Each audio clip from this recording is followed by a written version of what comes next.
Blazer and Schaefer. Just following up with a quick video post to follow up on our blog post from earlier this week. We were talking about some new FDA enforcement letters that were issued to CBD retailers and other companies marketing CBD products. This actually happened in late November. These letters were released, but we were gearing up for the holidays. Nobody wanted to sour the mood. But now that we're halfway through January, definitely something I think worth revisiting. So just as a way of background, remember, CBD is legal in Wisconsin, and that includes CBD food in Wisconsin too, or food that has CBD added to it. But the FDA has taken a contrary position, and on three really main important points. Number one, CBD is not a supplement, meaning you cannot make interesting claims like other supplement manufacturers may be able to do.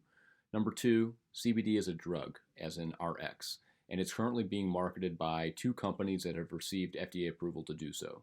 So what that means is you cannot market CBD as a drug, i.e. make health claims, unless you receive FDA pre-approval. And C, CBD cannot be added to food as a food additive at all. So I think for a longer post as to the food issue, there's some question if the food is only sold in Wisconsin, is that okay versus across state lines? But that's neither here nor there for right now. So let's get to the enforcement letters. If you remember back in summer, there were only two enforcement letters. They didn't give us too much insight into what the FDA's enforcement priorities were.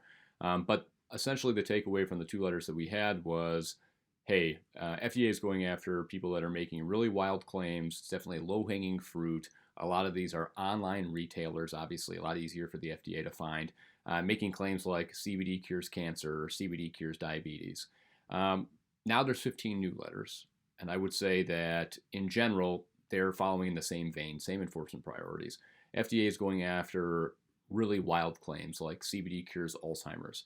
I think for the FDA, anybody that says anything cures Alzheimer's that isn't an approved drug, they're going to go after you. So I think the takeaway for our clients are follow the rules, right? Don't make health claims when you're marketing your CBD. I realize that that's difficult and maybe seems unfair. And two, check back on the enforcement page. I've provided the link below. Check back on that enforcement page. Read the enforcement letters so you know, hey, is anything that I'm doing marketing-wise going to make the FDA displeased?